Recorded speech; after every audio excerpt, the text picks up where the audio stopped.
Kaveri வெண்ணிலாவுக்கு promise பண்ணதுனால காவேரி விஜய் விட்டு போகாம விஜயோடவே சேர்ந்து வாழ்ந்தா நல்லா இருக்கும்னு நீங்க நினைச்சீங்கன்னா இந்த வீடியோக்கு மறக்காம ஒரு லைக் போட்டு தெரிவிங்க. குமரன் வந்து காவேரிக்கு ஃபோன் பண்ணிட்டு, காவேரி ஒரு குட் நியூஸ், நான் வந்து வெண்ணிலா அவங்க மாமாவை எங்க இருக்கிறாருன்னு சொல்லி தேடி கண்டுபிடிச்சிட்டேன். நானும் வந்து அவர்கிட்ட பேசிட்டேன். அவர் வந்து என் கூடவே கிளம்பி சென்னைக்கே வரேன்னு சொல்லிட்டாரு. மாமா இங்கேயும் வந்து வெண்ணிலா கண் முழிச்சிட்டா. நான் அவகிட்ட எல்லாத்தையும் பேசினேன். அவ வந்து கோர்ட்ல உண்மை எல்லாத்தையும் சொல்றேன்னு சொல்லியிருக்கா. அதனால ஒன்றும் கவலை இல்லைங்க மாமா, நீங்க கொஞ்சம் பொறுமையாவே வாங்க அப்படின்னு சொல்லிட்டு போனை கட் பண்ணிடுறாங்க. காவேரி வந்து மனசுக்குள்ளேயே எல்லாமே நல்லபடியா தான் நடக்க போகுது. விஜய் எப்படியாவது ஜெயில இருந்து வெளியில வந்துருவாரு. ஆனா நம்மளுக்கு மட்டும்தான் இனி கவலையே ஆரம்பமாக போகுது. இனிமேலாவது வெண்ணிலாவோட பிரச்சனை எதுவும் இல்லாம நானும் விஜயும் சேர்ந்து வாழலாம் அப்படின்ற மாதிரி முடிவு பண்ணியிருந்தேன். ஆனா இதுக்கு மேலதான் நானும் விஜயும் ஒரேடியா பிரிய போறோம் போல. இப்போ நம்மளால ஒண்ணுமே பண்ண முடியாது.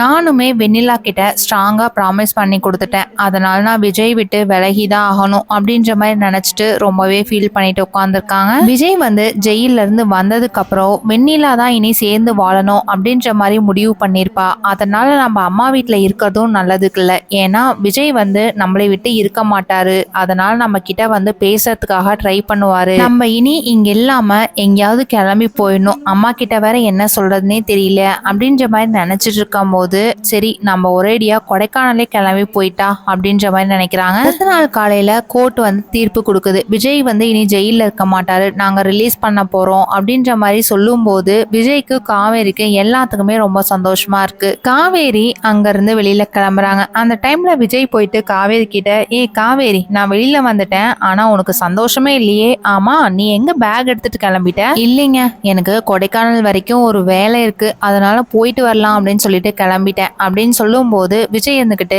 காவேரி நீ தனியா போக கூடாது, நானும் உன் கூட கிளம்பி வரேன். காவேரி வந்து மனசுக்குள்ளேயே நம்மளே விஜய் விட்டு போகணும் அப்படின்ற மாதிரி நினைச்சிட்டு தான் இப்ப கொஞ்ச நாளைக்கு கொடைக்கானல் போலான்னு சொல்லிட்டு கிளம்புறோம். திருப்பியும் விஜய் வந்து நம்ம கிட்ட நானும் வரேன் அப்படின்ற மாதிரி சொல்றாரு. அந்த டைம்ல வெண்ணிலா அவங்க மாமா வந்துட்டு, இதுக்கு மேல நம்ம இங்க இருந்தோம் அப்படின்னா பசுபதி வந்து நம்மளை சும்மா விட மாட்டாரு, அதனால நம்ம இங்க இருந்து கிளம்பி திண்டுக்கல்கே போயிடலாம், எப்படியும் வெண்ணிலாக்கும் கியூர் ஆயிடுச்சு, அதனால வெண்ணிலாவுக்கும் கூட்டிட்டே போயிடலாம் அப்படின்ற மாதிரி நினைக்கிறாங்க. வெண்ணிலா அவங்க மாமா வந்துட்டு வெண்ணிலா கிட்ட போயிட்டு, நீ கிளம்பு, நம்ம இப்பவே ஊருக்கு கிளம்பி போலாம் அப்படின்னு சொல்லிட்டு இருக்கும் போது வெண்ணிலா இருந்துகிட்டு, என்னாலலாம் வர முடியாதுங்க மாமா, நான் விஜயோட தான் இருப்பேன், விஜய் இல்லாம என்னால நிஜமாவே வாழ முடியாது. ஏமா வெண்ணிலா, நீ ஏற்கனவே நிறைய அடிபட்டிருக்க, அதை விட நீ விஜய் கூட சேர்ந்து வாழணும் தான் நீ நினைக்கிறியா? இதுக்கு மேல நீ நல்லா யோசிச்சு பாரு, விஜயும் காவேரியும் புருஷன் பொண்டாட்டியா எவ்வளவு சந்தோஷமா இருக்கணும்னு அவங்க ஆசைப்பட்டிருப்பாங்க.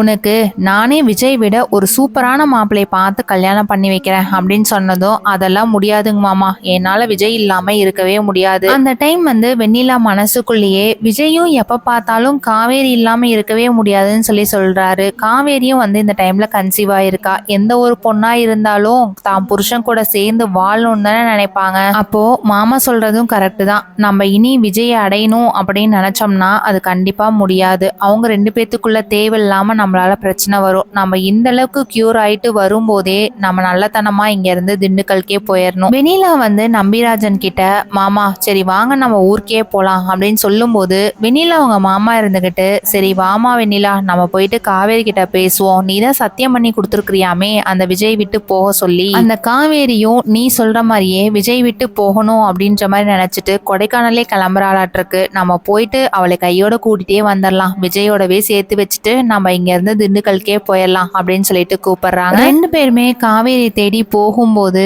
கரெக்டா காவேரி வந்து வீட்டுல இருந்து கிளம்பிட்டு இருக்காங்க. அந்த டைம்ல வெண்ணிலா போனதும் சாரதா இருந்துகிட்டு, வாமா உனக்கே நிறைய அடிபட்டிருக்கு, கோமா ஸ்டேஜ்ல இருக்குன்னு சொல்லி சொன்னாங்க, எப்படி இருக்கு உன் உடம்பு, நல்லா இருக்கா அப்படின்னு சொல்லிட்டு விசாரிச்சுட்டு இருக்காங்க. நான் கொஞ்சம் காவேரி கிட்ட பேசணும், காவேரியை கூப்பிடுறீங்களா அப்படின்னு சொன்னதும் காவேரி உள்ள இருந்து வெளியில வந்ததுக்கு அப்புறம், வெண்ணிலா வா, என்ன வீடு வரைக்கும் வந்திருக்க அப்படின்னு சொல்லி கேக்குறாங்க. காவேரி, நான் உன்கிட்ட சத்தியம் வாங்கினதெல்லாம் கரெக்டு தான், ஆனா ஒண்ணு, நீ கன்சீவா இருக்கல்ல, இந்த டைம்ல யாரா இருந்தாலும் தான் புருஷனை விட்டு இருக்கவே முடியாது அப்படின்னு சொன்னதும் இதை கேட்டு சாரதாக்கு எல்லாத்துக்குமே பயங்கர அதிர்ச்சி. என்னது, காவேரி வந்து மாசமா இருக்காளா? என்னை விட நீ வந்து விஜயோடவே சேர்ந்து வாழ்ந்த அப்படின்னா விஜய் நல்லா தான் இருப்பாரு, சந்தோஷமா இருப்பாரு. ஆனா என் கூட இருந்தாரு அப்படின்னா நான் மட்டும்தான் சந்தோஷமா இருப்பேன், ஆனா விஜய் கண்டிப்பா சந்தோஷமா இருக்க மாட்டாரு. அதனால நான் இங்க இருந்து என் ஊருக்கே போலான்ட்டு முடிவு பண்ணியிருக்கேன். இதை கேட்டதும் சாரதா வந்து பெருமூச்சு விடுறாங்க. அப்பாடா, அப்பாடா இந்த வெண்ணிலாவோட தொல்லை எதுவுமே இல்லையே, இதுக்கு மேலேயாவது என் பொண்ணுக்கு ஒரு நல்ல வாழ்க்கை கிடைக்கட்டும் அப்படின்ற மாதிரி நினைக்கிறாங்க. காவேரிக்கு இது கேட்டோடனே பயங்கர சந்தோஷம். இருந்தாலும் வெண்ணிலா வந்து உண்மையா தான் சொல்றாரா, நம்மளுக்கு வந்து ஒரு டவுட்டாவே இருக்கேன் அப்படின்ற மாதிரி நினைச்சிட்டு காவேரி வந்து வெண்ணிலா கிட்ட போயிட்டு, வெண்ணிலா நீ உண்மையாதான் சொல்றியா? ஆமா காவேரி, நீ இன்ன வரைக்கும் என்னை நம்பலையா? என்னோட மாமாவும் என் கூட தானே இருக்காங்க, நீங்க அவர்கிட்டே கேளுங்க. என் மனசை மாத்தி என் மாமா கிட்ட போயிட்டு நான் ஊருக்கே போலான்னு சொல்லிட்டேன். அதனாலதான் நாங்க 2 பேரும் வந்து உன்னை கூட்டிட்டு போயிட்டு விஜய் வீட்லயே விட்டுறலாம் அப்படின்ட்டு வந்திருக்கோம். சாரதா வந்து காவேரி கிட்ட போயிட்டு, காவேரி நீ எதனால கன்சீவா இருக்காது இத்தனை நாளா எங்ககிட்ட சொல்லவே இல்லை அப்படின்னு சொன்னதும் காவேரி வந்துட்டு, அம்மா எல்லாமே ஒரு விஷயத்துக்காக தாம்மா நானும் விஜயும் பிரிஞ்சிருக்கோம். இந்த மாதிரி டைம்ல நான் சொல்லும் போது நீங்க என் மேல கோவம் தானே படுவீங்க. அதனாலதான் நான் எல்லாமே சூழ்நிலை வரும்போது சொல்லலாம் அப்படின்றதுக்காக நான் வந்து வெயிட் பண்ணி இருந்தேன். வெண்ணிலா கிட்ட சொல்றதுக்கு ஒரு சான்ஸ் இருந்துச்சு, அதனால வேற வழி இல்லாம வெண்ணிலா கிட்ட சொன்னேன். ஆனா வெண்ணிலா வந்து தெரியாதனமா நம்ம வீட்டுல வந்து சொல்லிட்டாமா, சாரி. நானே உங்ககிட்ட வந்து என்னோட நல்ல விஷயத்த சொல்லணும்னு நினைச்சேன், ஆனா என்னால சொல்ல முடியல. வெண்ணிலா வந்து சாரதா கிட்ட போயிட்டு,